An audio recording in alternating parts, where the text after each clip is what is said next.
గ్రంథ వాగ్దానంబులన్నీ నావి, ప్రాతియాధ్యయంబు వరస వచనమో, తాను దివ్య ప్రేమ వాగ్దానంబులు. గ్రంథ వాగ్దానంబులన్నీ నావి. దేవుని వాక్యాన్ని చదువుకుందాము. మత్తయి సువార్త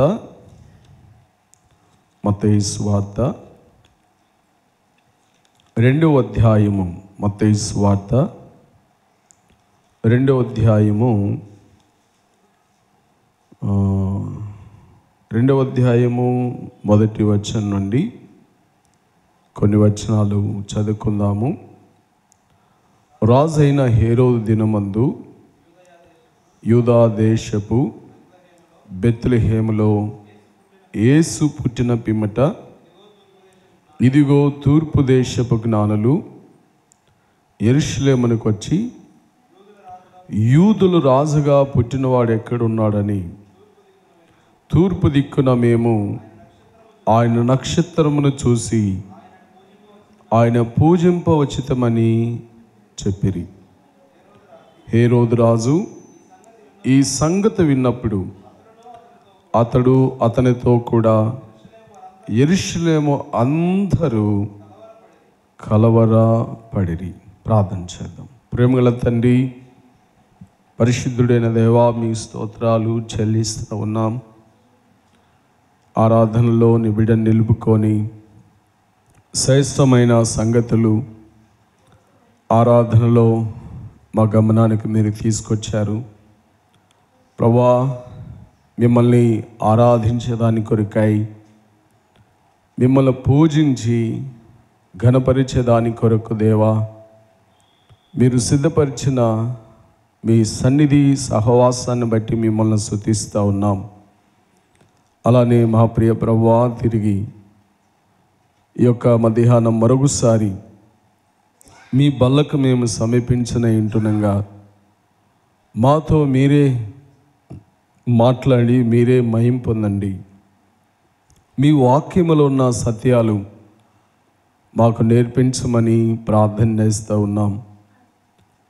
ప్రభువా, నిలబడ్డ నేను అలుపుడను, బలహీనుడను, నోటి మాంద్యము కలిగిన వాణ్ణి మీరే మరుగు చేసి బలపరిచి ప్రభువా మీరే మాట్లాడుదురని, నీ నామ మహిమ కొరకై, కీర్తి కొరకు దేవా మా జీవితాలను మీరు సిద్ధపరుస్తురమని ప్రార్థన చేస్తూ, యేసుక్రీస్తు యొక్క ఘనమైన శక్తిగల మహిమ ప్రభాంగుల నామంలో స్తుతించి ప్రార్థించి అడిగేడుకుంటున్నాము తండ్రి. ఆమేన్. ప్రియమైన వారులారా, ఈ మధ్యాహ్న సమయంలో మనం ఇంతవరకు ప్రభుని మనం ఆరాధిస్తూ వచ్చాం. ఈ దినం చాలామంది పనుల్లో నిమగ్నమైపోయారు. చాలాసార్లు పండగ అనేది సంతోషం ఉంటుంది, కానీ దానికి తగిన ఒత్తిడి కూడా ఉంటుంది. విస్తారమైన పనులు కదా, విస్తారమైన పనులు మనం కలిగి ఉంటాం. క్రిస్మస్లో మనం మరి ఎక్కువగా ప్రభుని మనం ఆరాధించాలి. ప్రభుని ఆరాధించి ఆయన మనం ఎక్కువగా ఆయన సన్నిధిని కలిగి ఆయన్ని ఘనపరచాలి. కానీ కొన్నిసార్లు మనం ఏం చేస్తున్నామంటే ప్రభుని ఆరాధించకుండా విస్తారమైన పనులు కలిగి ఉంటా ఉన్నాం. ఈరోజు ఉదయకాలం కర్లకుంటలో కూడా చాలా తక్కువ మంది వచ్చారు. నేను అడిగాను, ఫలానా బ్రదర్ ఎందుకు రాలేదు, ఫలానా సిస్టర్ ఎందుకు రాలేదు అంటే, అన్నయ్య వారు పనుల్లో ఉన్నారు అంటా ఉన్నారు. నిజంగా ప్రభుని మనం ఆరాధించాలి కదా, ప్రభుని మనం ఘనపరచాలి కదా. ముఖ్యంగా విశ్వాసులైన మనకి ఆదివారం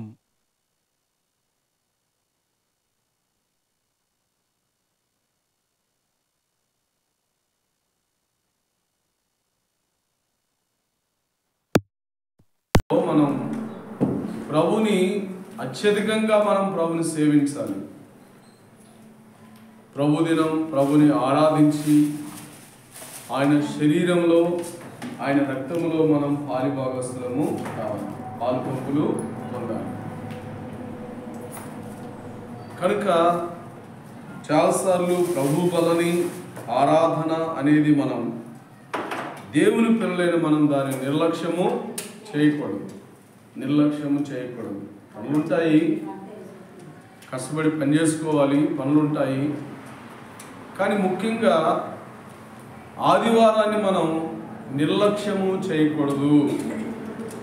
క్రొత్త నిబంధన, నూతన నిబంధన విశ్వాసులైన మనం చేయవలసిన కార్యం ఏంటంటే ప్రభుని ఆరాధించాలి. ఆయన శరీరంలో ఆయన రక్తములో కూడా మనము పాలుపంపులు పొందాలి. ఇది మనకు చాలా చాలా ప్రాముఖ్యమైనది. ఆదివారం ఎన్ని పనులున్నప్పటికీ కూడా అవన్నీ పక్కన పెట్టేయాలి. మనం ప్రేమిస్తున్నాం, ప్రభుని ప్రేమిస్తున్నాం అనే దానికి అర్థం ఏంటి చెప్పండి? మనం కొన్నిటిని ప్రభువు కొరకు నష్టపోవాలి, కొన్ని వదులుకోవాలి, కొన్ని విడిచిపెట్టాలి. ఏం చేయాలి? అమ్మా తల్లిగా నిద్ర వస్తుందా? కొన్నిటిని వదులుకోవాలి, కొన్నిటిని విడిచిపెట్టాలి, కొన్ని నష్టంగా మనం ఎంచుకోవాలి కదా. కొన్నిసార్లు మనం దేన్ని విడిచిపెట్టట్లేదు, ఏది నష్టంగా ఎంచుకోవట్లేదు, ఏది కూడా మనం దేవుని కొరకు సమర్పణ కలిగి ఉండలేకపోతా ఉన్నాం.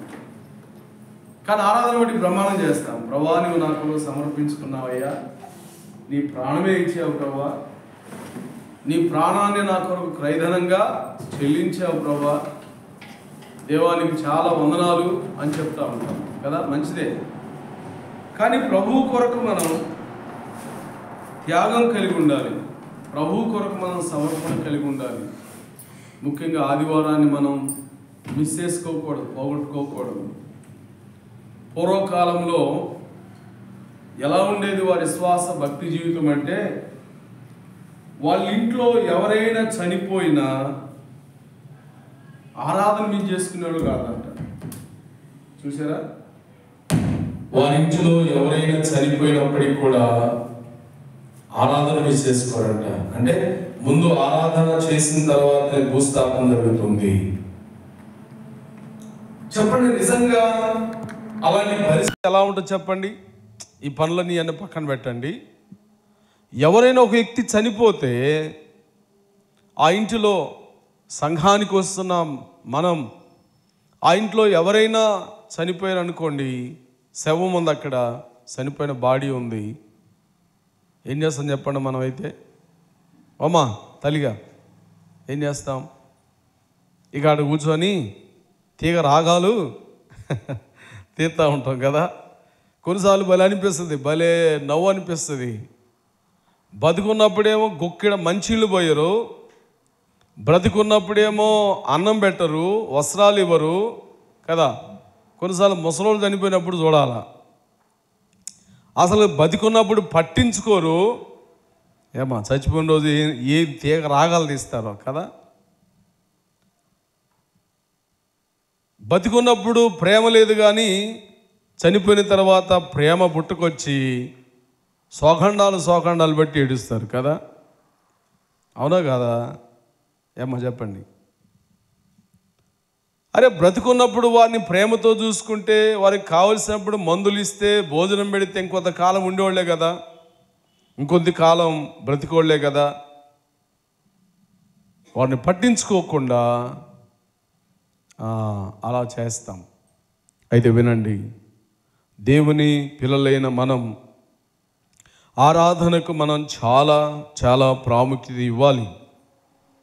ఎందుకంటే ప్రతి వారములో మనం ప్రభు బల్లకు సమీపించాలి, ప్రభుని మనం ఆరాధించాలి, ఆయన ఘనమైన నామాన్ని మనం హెచ్చించాలి, ఆయన మనం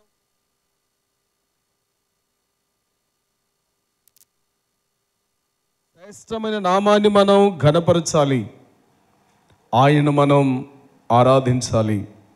అయితే ఈ చదువుకున్న భాగంలో ఈ ఉదయకాలం నేను ఇలా చెప్పని ఆశపడుతున్నాను. కొందరు ఆయనను ఆరాధించారు, మరొక వ్యక్తి నేను ఆరాధిస్తాను అని చెప్పాడు కానీ ఆయనను ఆరాధించలేదు. కొందరేమో ఆయనని ఆరాధించారు, తనివి తీరా మనసారా హృదయమారా ఆయన్ని ఆరాధించారు.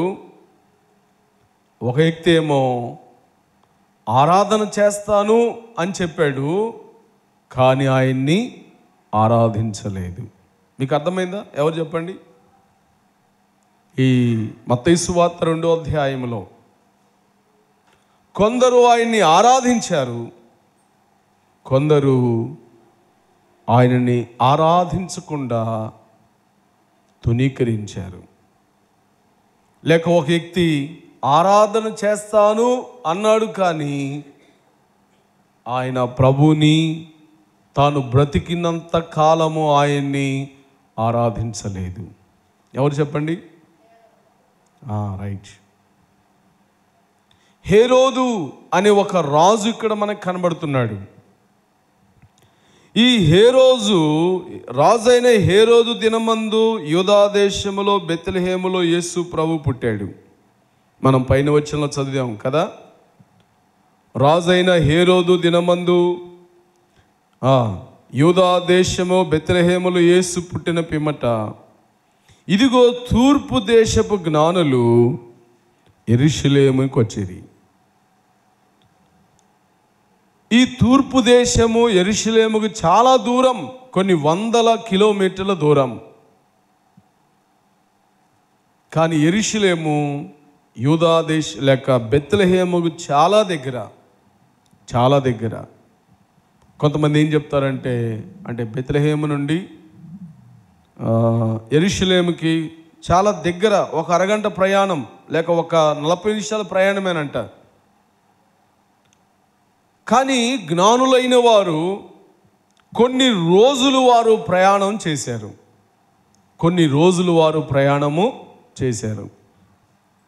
వారు ప్రయాణం చేసి యెరూషలేమునికి వచ్చారు. యెరూషలేమునికి వచ్చి వాళ్ళు ఏమడుగుతున్నారంటే ఒక మాట అడుగుతున్నారు, యూదులు రాజుగా పుట్టినవాడు ఎక్కడ ఉన్నాడు? యూదులు రాజుగా పుట్టినవాడు ఎక్కడ ఉన్నాడు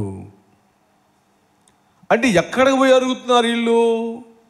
చెప్పండి, ఎక్కడ పోయి అడుగుతున్నారు అంటే హేరోదు దగ్గరకు పోయి అడుగుతున్నారు. హేరోదు దగ్గరకు పోయి అడుగుతున్నాడు. కానీ హేరోదు అక్కడే ఉన్నాడు కానీ యేసు ప్రభు పుట్టిన సంగతి తనకి తెలియదు. యేసు ప్రభు జన్మించాడనే సంగతి ఆయనకి తెలియదు. అయితే హేరోదు రాజు దగ్గరికి వెళ్ళి అడుగుతున్నారు, యూదులు రాజుగా పుట్టినవాడు ఎక్కడున్నాడు అని హేరోదునే అడుగుతున్నారు. అయితే హేరోదుకి ఏమైందంటే ఇక్కడ కడుపు మండిపోయింది. మన భాషలో మనం చెప్పుకోవాలంటే హేరోదు యొక్క ఉద్దేశం ఏంటి? హేరోదు ఇంటిలో ఎవరు జన్మించలేదు. ఒకవేళ నేను అనుకుంటాను హేరోదు ఇంటిలో ఎవరు కూడా కాన్పోయి ఉండదు. కానీ వీళ్ళు ఏమని ప్రశ్నిస్తున్నారు అంటే యూదులు రాజుగా పుట్టినవాడు ఎక్కడున్నాడు అనగానే ఇక్కడ ఒక మాట మీరు జ్ఞాపం చేస్తాను. రాజు దగ్గరికి వెళ్ళి ఏమంటున్నారు? యూదులు రాజుగా పుట్టినవాడు ఎక్కడ ఉన్నాడు అని అడుగుతున్నారు. సహజంగా ఎవరైనా మనల్ని పొగుడుతూ ఉంటే మనకు చాలా సంతోషం వేస్తుంది కదా. ఎవరైనా మనల్ని ఘనపరుస్తుంటే మనకు చాలా సంతోషం వేస్తుంది. మనం ముఖం ఎదుటనే మనల్ని ఏమైనా అన్నారనుకోండి, మనల్ని ఘనపరచకుండా మనల్ని హెచ్చించకుండా మనం ముఖం ఎదుటనే నువ్వు సరిగా బాగోలేదు అన్నారనుకోండి, అమ్మ ఎంత కోపం వస్తుంది ఏనా చెప్పండి. ఉదాహరణకి మన ముందు ఎవరినైనా ఒక వ్యక్తిని పొగుడుతున్నారు అనుకోండి, మన మనసు తట్టుకోలేదు కదా. అంటే ఎవరి గురించైనా మన ముందు హెచ్చుగా మాట్లాడుతున్నప్పుడు, ఘనపరుస్తున్నప్పుడు మనం తట్టుకోలేం కదా. ఇక్కడ హేరోదు ఏం చేస్తున్నాడంటే, ఈ జ్ఞానులు వచ్చారు. ఈ జ్ఞానులు వచ్చి యూదులు రాజుగా పుట్టినవాడు ఎక్కడున్నాడు అని చెప్పగానే తన ఒళ్ళు మండిపోయింది, కడుపు మండిపోయింది. మండిపోయి ఏం చేశాడంటే అర్జెంటుగా పెద్ద మీటింగ్ వేశాడు. అంటే నేను రాజునై ఉండగా మరొక రాజు జన్మించడమా, నేను రాజునై ఉండగా మరొక రాజు పుట్టడమా, అంటే ఆ రాజు పుట్టాడంటే నా రాజ్యం క్లోజ్ అయిపోతుంది, నా రాజ్యం కూలిపోతుంది అని అర్జెంటుగా ఏం చేశాడంటే ఒక పెద్ద మీటింగ్ వేశాడంట. ఎందుకు మీటింగ్ వేశాడు చూడండి. ఆ మీటింగ్లో ఎవరెవరిని పిలిచాడు హేరోదు అంటే, చూడండి నాన్న 4వ వచనం. కాబట్టి రాజు ప్రధానులను, ప్రజల్లో నుండి శాస్త్రులను అందరినీ సమకూర్చి,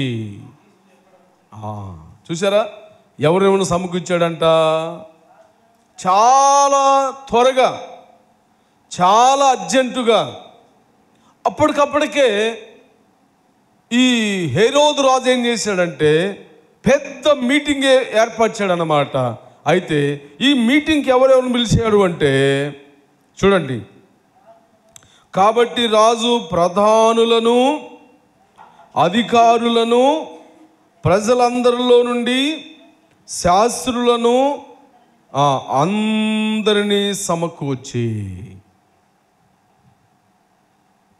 అంటే దేనికి సమకూర్చాడు మీరు చెప్పండి అమ్మా, కొద్దిగా మాట్లాడండి. జ్ఞానులు వచ్చి ఏమన్నారు చెప్పండి, కొద్దిగా ఏమన్నారు? యూదులు రాజుగా పుట్టినవాడు ఎక్కడ ఉన్నాడు? అంటే ఈ జ్ఞానుల యొక్క ఉద్దేశం ఏంటంటే, రాజు ఇంటికే ఎందుకు వచ్చారు అంటే రాజు ఎక్కడ పుడతాడు చెప్పండి? రాజు ఇంట్లోనే పుడతాడు కదా అని చెప్పి వాళ్ళు ఏం చేశారంటే రాజు ఇంటికే వచ్చారనమాట. రాజు ఇంటికే వచ్చి రాజును ప్రశ్నిస్తున్నారు. ఏమని? యూదులు రాజుగా పుట్టినవాడు ఎక్కడున్నాడు చెప్పు అన్నారు. తనకు తెలియదు, తాను ఎక్కడ పుట్టాడో హేరోదుకి తెలియదు. అయితే ఇప్పుడు ఏం చేశాడంటే హేరోదు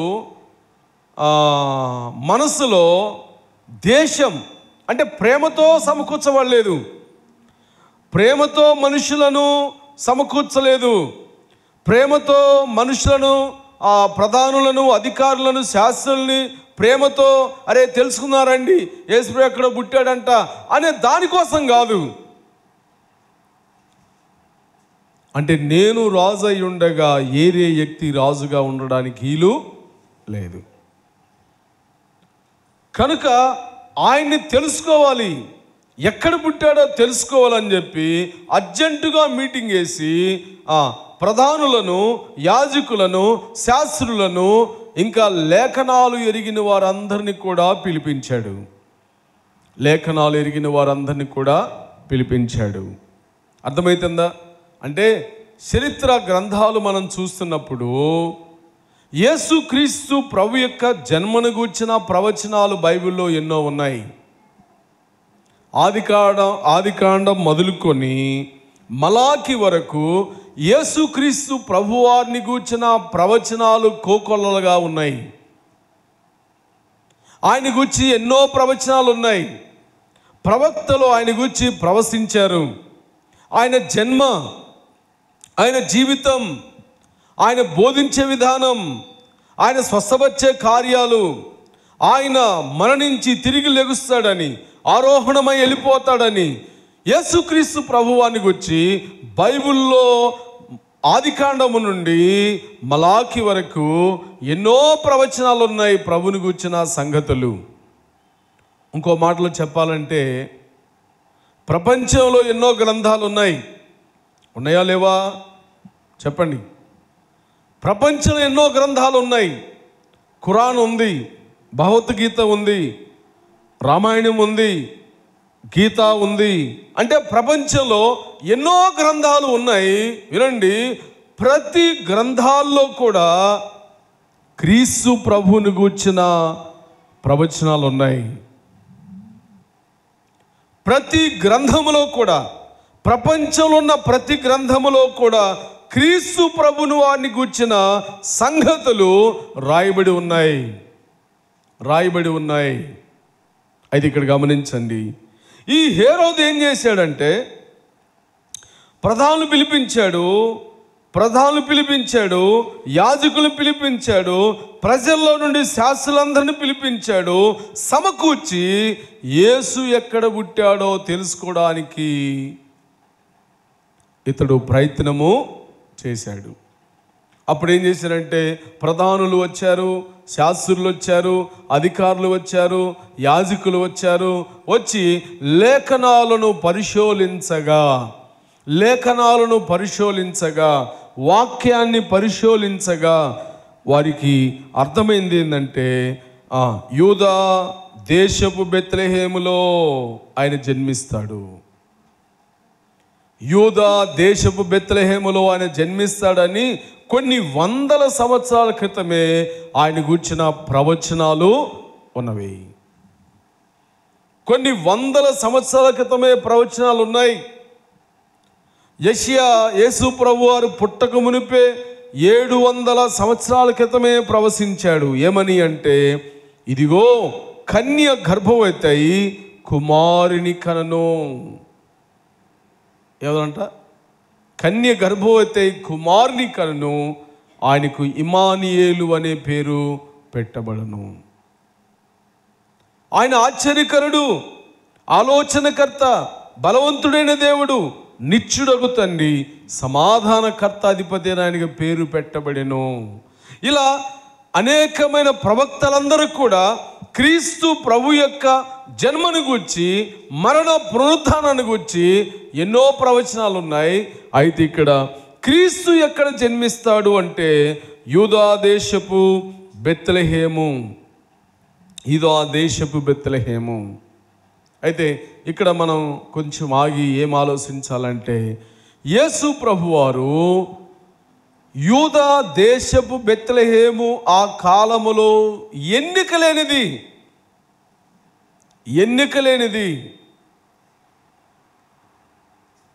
అర్థమవుతుందా? ఎన్నిక లేని దాన్ని యేసు ప్రభువారు ఎన్నుకున్నాడు. ఇక్కడ ఒక మాట ఉన్నది, చూన్నానా? 5వ వచనం. అందుకు వారు యూదా దేశములోనే ఎలయనగా, యూదా దేశపు బెత్లెహేము, నీవు యూదా ప్రధానుల్లో ఎంత మాత్రము అల్పమైన దానివి కావు. ఇశ్రాయేలు నా ప్రజలను పరిపాలించు అధిపతి నీలో నుండి వచ్చును.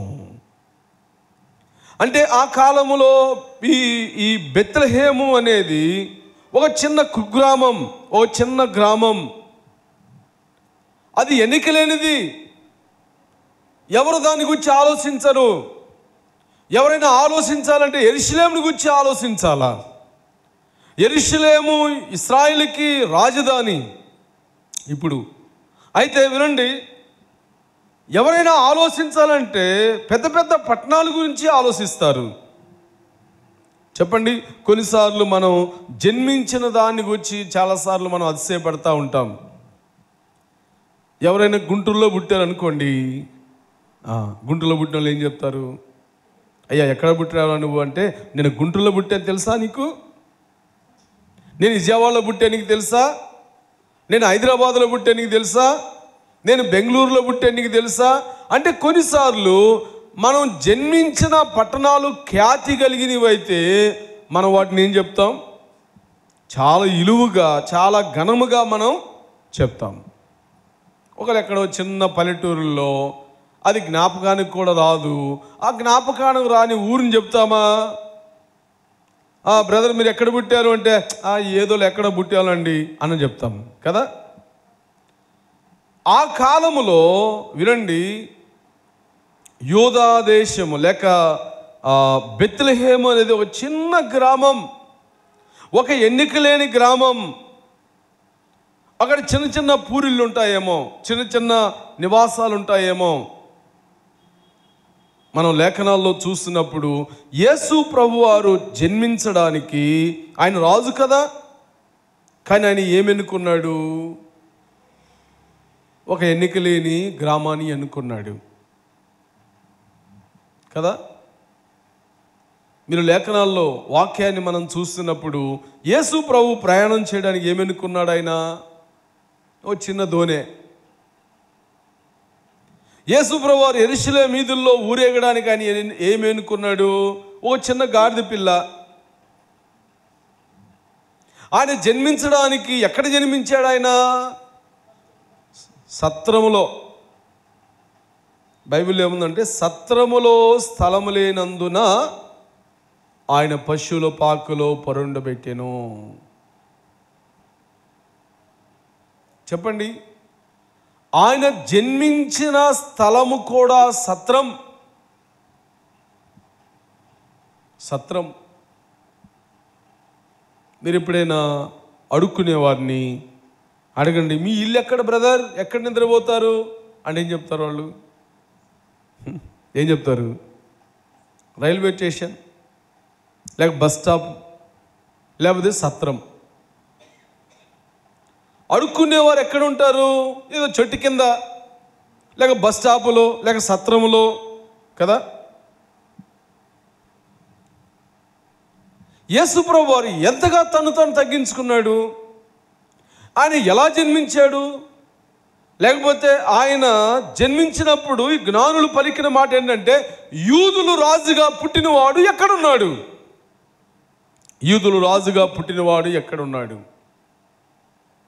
ఆయన రాజే, కానీ ఎంత తగ్గించుకున్నాడు? పెద్ద ఉండోళ్ళకేం పుట్టాడు యేసుప్రభు వారు? ఏమ్మా చెప్పండి. నిరుపేద ఇంటిలో ప్రభు జన్మించాడు. మరియకు ఏమీ లేదు, యేషోబుకు కూడా ఏమీ లేదు. వాళ్ళు చాలా పేదవారు. మీ అమ్మాయిని కానీ మీ అబ్బాయిని కానీ ఎవరికైనా పేదవాళ్ళకి ఇవ్వాలంటే ఇష్టపడతారా? ఏమ్మా చెప్పండి. మీ అమ్మాయిని పేదింట్లో వేయడానికి ఇష్టపడతారా? ఇష్టపడతారా? ముందు అబ్బాయిని అమ్మాయిని చూసుకుంటారు కదా. పెళ్ళిళ్ళప్పుడు ఏం జరిగింది, ముందు అబ్బాయిని అమ్మాయిని చూసుకుంటారు. చూసుకున్న తర్వాత పర్లేదు, అబ్బాయి బాగానే ఉన్నాడు, అమ్మాయి బాగానే ఉంది అని అనుకుంటారు. తర్వాత ఏం చూస్తారు? ఏమ్మా చెప్పరే? వాళ్ళకేమైనా పొలం ఉందా? వాళ్ళకేమైనా ఇల్లు ఉందా? వాళ్ళకేమైనా ఆస్తులు ఉన్నాయా? చెప్పండి. కొన్నిసార్లు పెళ్ళిళ్ళలో ఎలా ఉంటుందంటే, అన్నయ్య ఏమీ పైన పర్లేదు అన్నయ్య, అమ్మాయి బాగుంటే చాలా అన్నయ్య అంటారు. ఒట్టిదే. అమ్మాయి బాగుంటే చాలా అన్నయ్య అంటారు. అమ్మాయిని చూసి వచ్చిన తర్వాత అన్నయ్య ఎంత ఇస్తారంట వాళ్ళు? ముందేమన్నారు? ఏమ్మా దేవుని పిల్లలే కొన్నిసార్లు. ప్రభు అన్నాడు, మీ మాట అవునంటే అవును, కాదంటే కాదు.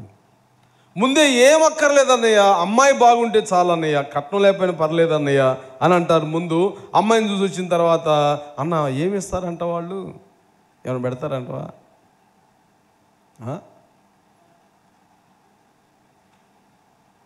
కట్నం తీసుకోవడం కూడా నేరమే. అప్పుడప్పుడు టీవీ నైనోడు ఒక శ్లోకం వేస్తూ ఉంటాడు, కట్నం తీసుకోవడం నేరం, కట్నం తీసుకున్నాడు గాడిద అని. టీవీ నైడు వేస్తూ ఉంటాడు కదా. అయితే వినండి, యేసు ప్రభు వారు మరియా నిరుపేదరాలు, ఏమీ లేదు ఆమె దగ్గర, యేషోబు దగ్గర కూడా ఏమీ లేదు, వారు నిరుపేదవారు. యేసు ప్రభు జన్మించడానికి నిరుపేద గర్భాన్ని ఎన్నుకున్నాడు. పేదరాలు ఇంటిలో ఆయన జన్మించాడు. పేద కుటుంబంలో యేసు ప్రభు జన్మించాడు. అసలు ఇల్లే లేదు, సత్రంలో స్థలం లేనందున పశువుల పాకలు ఆయన పరుండా చేశారు. అది గమనించండి. ఆయన గాడిదని ఎన్నుకున్నాడు, చిన్న ధోనిని ఎన్నుకున్నాడు. 5 రొట్టెలు 2 చేపలు ఎవరి దగ్గర ఉన్నాయి? చిన్నవాని దగ్గరే ఉన్నవి. అంటే యేసు ప్రభు తాను ఎన్నుకునేవన్నీ చిన్నవే. చిన్నయా పెద్దయా? మనం ఇప్పుడు కూరగాయలు వచ్చినాయి, కాయలు వచ్చినాయి, ఏ కాయలు ఏరుకుంటాం? ఏమో చెప్పండి. లోవి పెద్ద పెద్దవి ఏరుకుంటాం కదా. కానీ యేసుప్రభు వారు చిన్నే ఎన్నుకున్నాడు, చిన్న ధోని ఎన్నుకున్నాడు, చిన్న ధోని ఎన్నుకున్నాడు, చిన్న గాడిదని ఎన్నుకున్నాడు. అందుకని సంఘాన్ని కూడా ఏమంటాడు ప్రభు? ఏమ్మా చెప్పండి, సంఘాన్ని కూడా ఏమంటాడు? చిన్న మంద అంటాడు.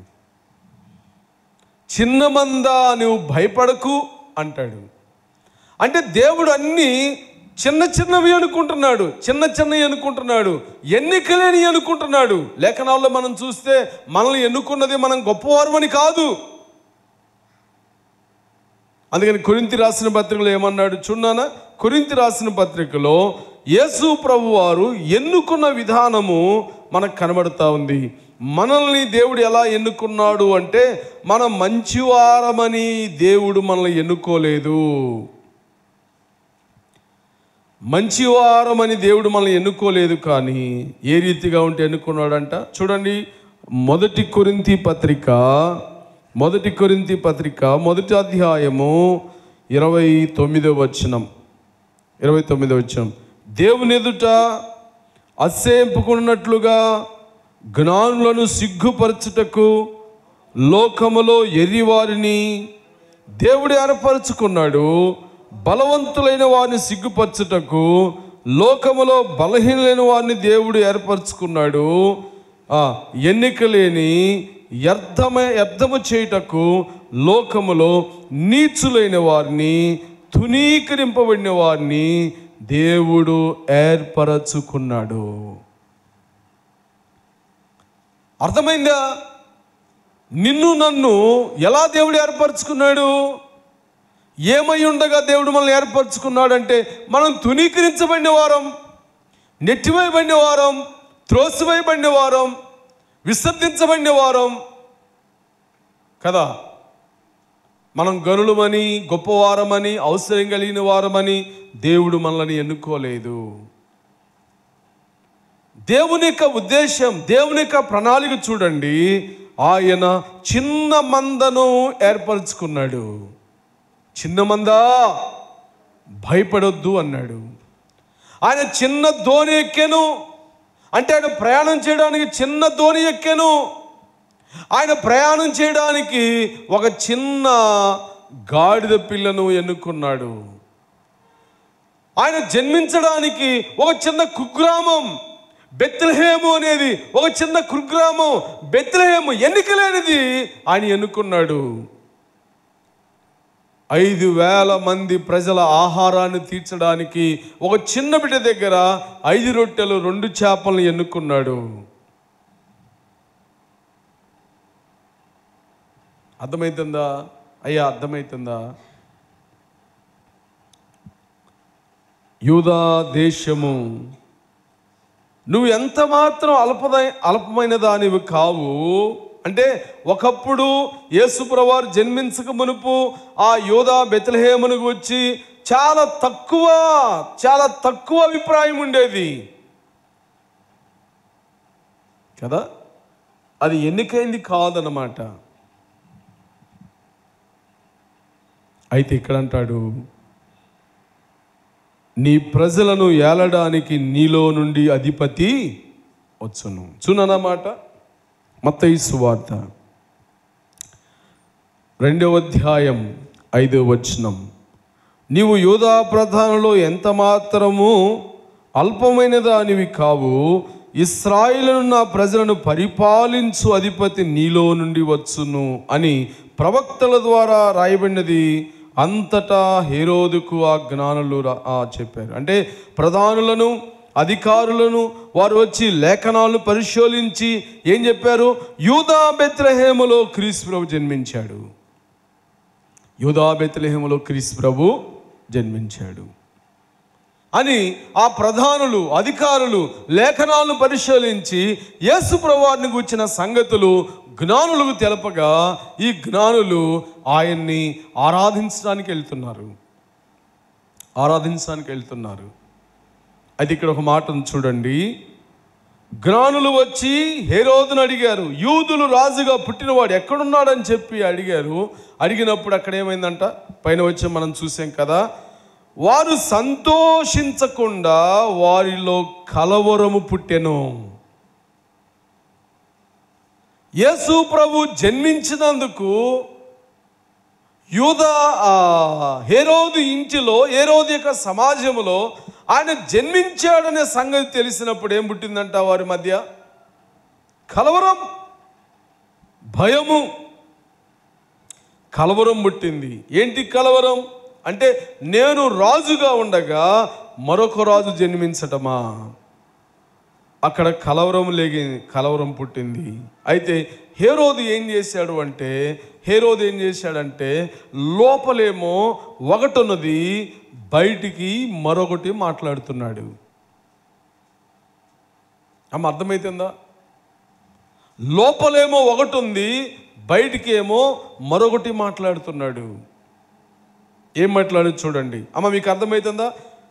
హేరోదు హృదయం మండిపోతా ఉంది, గుండె మండిపోతా ఉంది. హేరోదు యేసు ప్రభు జన్మించిన సంగతి ఎరిగి కలవరం పడ్డాడు. నేను రాజు అయి ఉండగా మరొక రాజు జన్మించటమా అని చెప్పి కలవరం పడ్డాడు. జ్ఞానుల్ని, శాస్త్రులను, పరిచయులను అందరిని పిలిపించి లేఖనాలు పరిశోధించాడు. అయితే ఇప్పుడు ఏం చేశాడంటే, హేరోదు మనస్సులో ఒకటి ఉంచుకొని పైకి ఒకటి మాట్లాడుతున్నాడు. ఏమని మాట్లాడుతున్నాడు చూడండి. 8వ వచనం.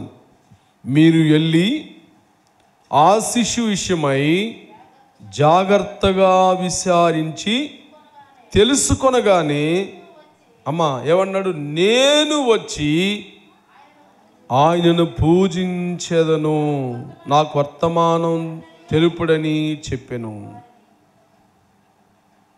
అర్థమవుతుందా? కొద్ది కష్టమే. రాత్రి అంత అలసలు చేశారా? నిద్రపోతున్నారు? చెప్పండి, మీకు అర్థమవుతుందా? హేరోదు మీటింగ్ వేశాడు, ఎక్కడ పుట్టాడో తెలుసుకున్నాడు, యూదా దేశంలో పుట్టాడని తెలిసింది. ఇప్పుడు జ్ఞానులతో ఏమన్నాడంటే, మీరు వెళ్ళి మీరు ఆయన్ని విచారించి తెలుసుకొని మీరు మళ్ళా నాకు వర్తమానాన్ని పంపండి, నేను కూడా వచ్చి ఆయనని ఆరాధిస్తాను అన్నాడు. ఏమన్నాడు? నేను కూడా వచ్చి ఆయనను ఆరాధిస్తాను, నేను కూడా పూజిస్తాను అన్నాడు. కానీ హేరోదు బ్రతికినంత కాలము యేసు ప్రభు దగ్గరికి వెళ్ళాడా?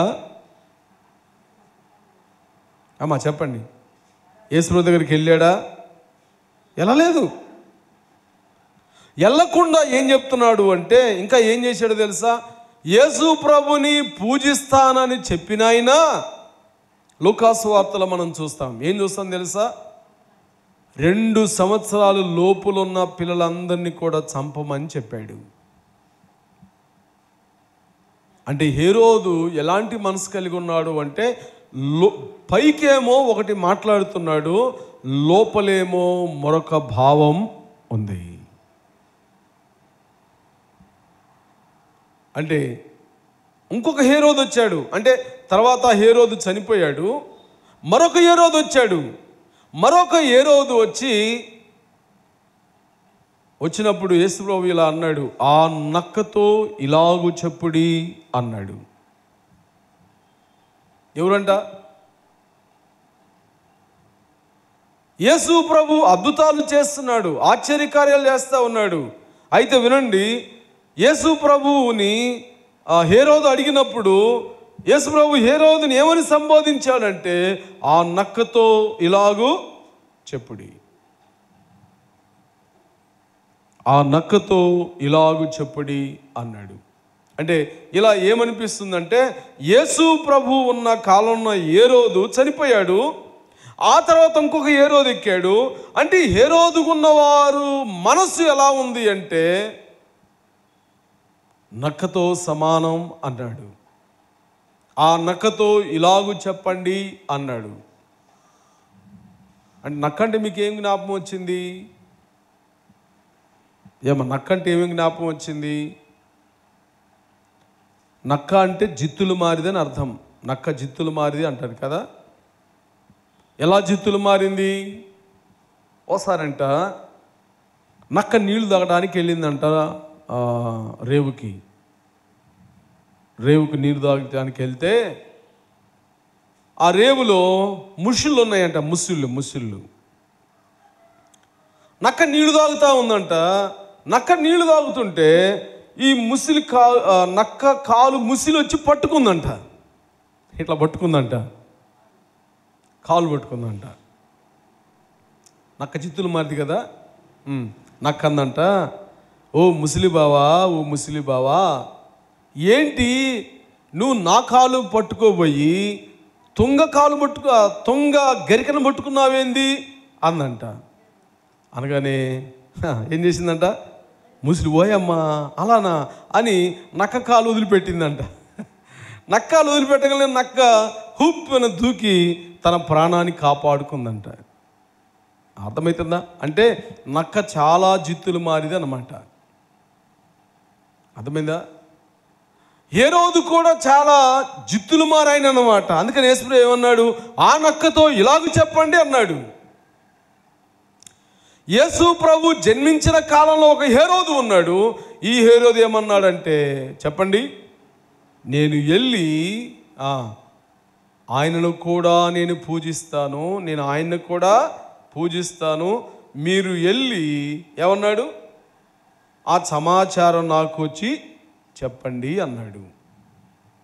చదువుతారా మళ్ళీ ఆ మాట? ఏమన్నాడు, మీరు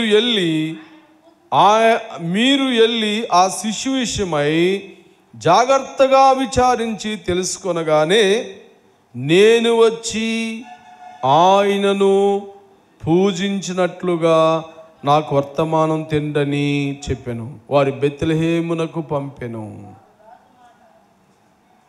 ఏమని పంపాడు? చెప్పండి, ఏమని పంపాడు? మీరు వెళ్ళి ఆయన జాగ్రత్తగా కనుగొని మీరు వెళ్ళిన తర్వాత ఆ సమాచారాన్ని నాకు పంపండి అన్నాడు.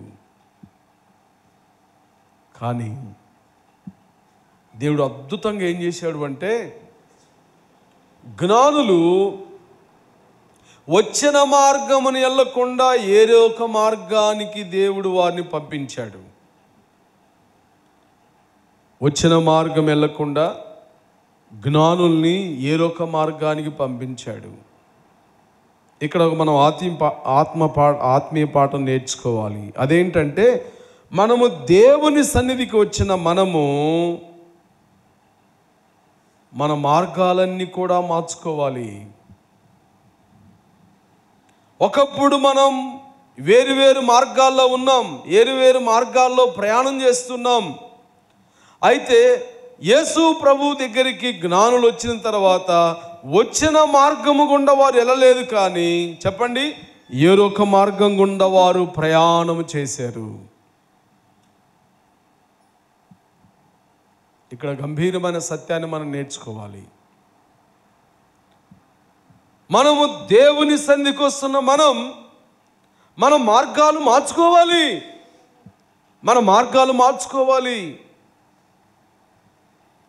ఒకప్పుడు లోక మార్గంలో ఉన్నాం కదా నీవు నేను. ఒకప్పుడు మనం ఏ మార్గంలో ఉన్నాం చెప్పండి? విశాలమైన మార్గములో మనం ప్రయాణము చేశాం. తినాలన్నప్పుడు తిన్నాము, తాగన్నప్పుడు తాగాము, ఏం చేసుకోవాలంటే అవి చేసుకున్నాం. విశాలమైన మార్గం, విశాలమైన మార్గంలో నీవు నేను ఒక దినం ఉన్నాము. అది ఇప్పుడు మన మార్గం ఏంటి చెప్పండి? విశాలమా? చెప్పండి. మనం విశాలమైన మార్గములో ఉన్నామా లేక ఇరుకు మార్గములో ఉన్నామా? విశాలమైన మార్గం నిత్య నాశనానికి తీసుకెళ్ళిపోతుంది. ఇరుకు మార్గం జీవములో ప్రవేశించేటట్లుగా చేస్తుంది. ఇప్పుడు జ్ఞానులు వచ్చిన మార్గమును వెళ్ళకుండా వారు ఏరొక మార్గానికి వెళ్ళారు. దేవుడు వారి మార్గాలను తప్పించాడు. నిజంగా ఇక్కడ ఈ లేఖనాన్ని మనం ఏం చూస్తామంటే, జ్ఞానులు ఆయన్ని ఆరాధించి, తనిమితీర ఆరాధించి, ఆయన ఘనపరచి, ఆయన పూజించి, ఆయన హెచ్చించి, వారి పెట్టెల నిప్పి ఏం చేశారంట? బంగారమును, సాంబ్రాణి, బోళములు ఆయనకు కానుకగా అర్పించి, నిజంగా ఆ ప్రియ రక్షకుని వారు కరుణార చూసి మనసారా వారు ఆరాధించారు. హృదయపూర్వకంగా ఆరాధించారు. ఆయన్ని సేవించారు, ఆయన్ని ఘనపరిచారు. నిజంగా వారి సంతోషం, వారి ఆనందం చెప్పలేనిది. ఎంతో దూరం నుండి వచ్చి వారు ప్రభుని ఆరాధించారు, సేవించారు. కానీ హేరోదు ఏం చేశాడు? ఏమన్నా చెప్పండి. దగ్గరలో ఉన్నాడు కానీ ఆయన్ని ఆరాధించడానికి ఏమాత్రం కూడా ఇష్టపడలేని వాడు. అబద్ధం అడిగి చెప్పాడు. మీరు వెళ్ళి జాగ్రత్తగా ఎతికి ఆ శిష్యును చూసి సమాచారం నాకు పంపండి. దేనికి సమాచారం చెప్పండి? ఆయనను నేను పూజిస్తాను, ఆయన నేను ఆరాధిస్తాను అని చెప్పాడు. కానీ ఎన్నడూ ఎప్పుడు యేసు ప్రభు దగ్గరికి తాను వెళ్ళలేదు. వెళ్ళకపోగా, పూజించకపోగా, ఘనపరచకపోగా ఏం చేశాడంట? ఆయన చంపడానికి ఉద్దేశం చేశాడు, ప్లాన్ వేశాడు. ఆయన చంపాలని ప్లాన్ కలిగి ఉన్నాడు. ఆ మాట లూకాసు వార్తలో మనం చూస్తాం. ఏమని అంటే, ఆయన చంపాలి అనుకుంటున్నాడు హేరోదు అని దేవదూత ద్వారా యేషోబునకు బోధించబడెను. చూడనా మాట 8వ వచనంలోనే కనబడుతుంది. మీరు వెళ్ళి ఆ శిష్యుని విషయమై జాగ్రత్తగా విచారించి మీరు చూడండి అని చెప్పాడు. అయితే కింద వచ్చిన మనం ఏం చూస్తామంటే, వారు వెళ్ళి ఆయన్ని ఆరాధించి ఆయన్ని పూజిస్తూ వచ్చారు. అయితే 14వ వచనం చూడనా? 14వ వచనం. అప్పుడు అతను లేచి రాత్రివేళ శిష్యువును తల్లిని తోడుకొని ఐగుప్తునకు ఎల్లుడి, ఐగుప్తులో నుండి నా కుమారుని పిలిచి తిని అని ప్రవక్తల ద్వారా ప్రభు సెలవిచ్చిన మాట నెరవేర్చినట్లుగా హేరోదు మరణం వరకు అక్కడే ఉండెను. హేరోదు ఏం చేశాడు? ఆయన పూజిస్తానని చెప్పాడు కానీ పూజించలేదు. ఏం చేయాలనుకున్నాడు? లూకాసు వార్తల మాటలు చూస్తాం. హేరోదు ఆ శిశువుని సంపజూసెను. చూడనా లూకాసు వార్తలు ఎక్కడుంది? అది లూకాసు వార్తల మాట చూస్తాం. హేరోదు ఆ శిశువును సంపజూసెను. ఏం చేశాడు అంటే 2 సంవత్సరాల లోపులో ఉన్న పిల్లలందరినీ కూడా ఏం చేయమన్నాడు? సంహరించండి. 2 సంవత్సరాల లోపల పిల్లలందరినీ కూడా చంపేయండి అని చెప్పి హేరోదు కఠినమైన ఆజ్ఞ జారీ చేశాడు. కఠినమైన ఆజ్ఞ చెప్పగా భటులు ఏం చేశారు చెప్పండి? 2 సంవత్సరాల లోపులో పిల్లలందరినీ కూడా చంపేశారు. ఎంత దుఃఖకరం చూడండి. ఆరాధన చేస్తానని చెప్పాడు, పూజిస్తానని చెప్పాడు, కానీ యేసు ప్రభువుని చంపాలని చూశాడు. దేవుడు అద్భుతంగా తప్పించేమన్నాడు. ఇదిగో హేరోదు బిడ్డను చంపాలని చూస్తున్నాడు, నీవు ఐగుప్తునకు వెళ్ళు. ఐగుప్తునకెళ్ళు. ఐగుప్తుకి వెళ్ళిపోయారు యోసేపు మరియలు. ఐగుప్తుకి వెళ్ళిన తర్వాత దేవదూత ద్వారా మాట్లాడబడుతున్న మాటలు ఏంటంటే, ఇదిగో శిష్యువును చంపదూసిన వాడు చనిపోయాడు.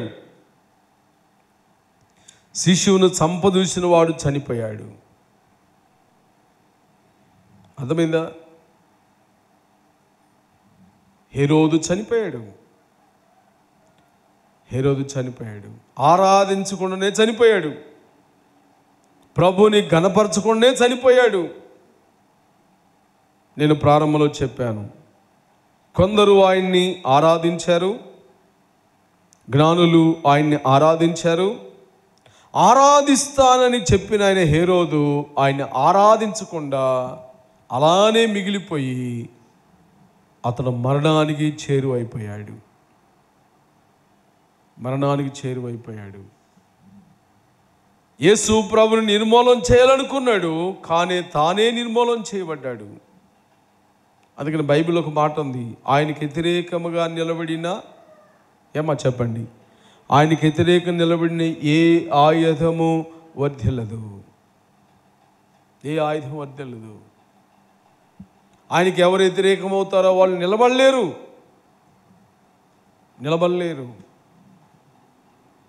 ఆయనకి వ్యతిరేకం లేచిన ఏ రాజ్యం నిలబడలేదు. ఆయనకి వ్యతిరేకం లేచిన ఏ వ్యక్తులు కూడా నిలబడలేరు.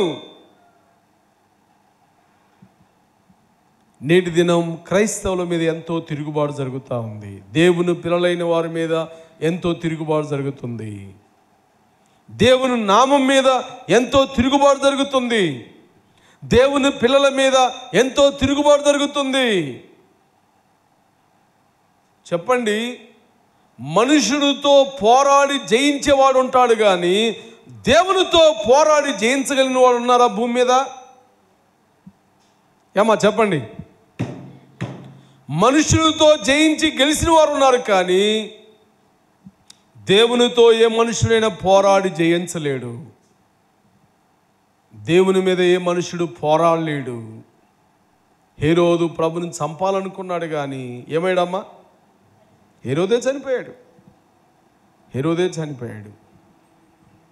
నేటి దినాల్లో క్రైస్తవం మీద ఎంతో దాడులు జరుగుతున్నాయి. ఎన్నో హింసలు జరుగుతున్నాయి. ఎంతోమంది దేవుని పిల్లల మీద వ్యతిరేకమవుతున్నారు.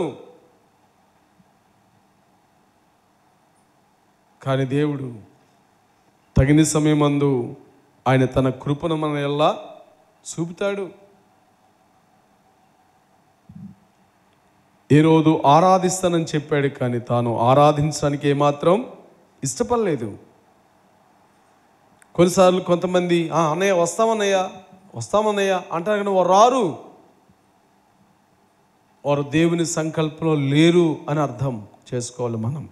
అయితే ఈ మధ్యాహ్న సమయంలో హేరోదు కుట్ర చేసి హేరోదు యేసుప్రభుని చంపాలనుకొని తానే హతము చేయబడుతూ వచ్చాడు. హేరోదు ఎన్నడూ ప్రభు దగ్గరికి వెళ్ళిన వాడు కాదు. జ్ఞానులు ఎంత దూరం నుండి వచ్చారు, హేరోదు ఎంత దూరం ఉన్నాడు? చెప్పండి. హేరోదు సమీపంగా ఉన్నాడు, దగ్గరలో ఉన్నాడు, కానీ జ్ఞానులు దూరం నుంచి వచ్చి ఆయన్ని సేవించి ఆరాధించి వారు ధన్యులైపోయారు కదా. మనం ప్రతి క్రిస్మస్ అప్పుడు ఎవరి గురించి చెప్పుకుంటాం? జ్ఞానుల గురించి చెప్పుకొని ఉండలేం.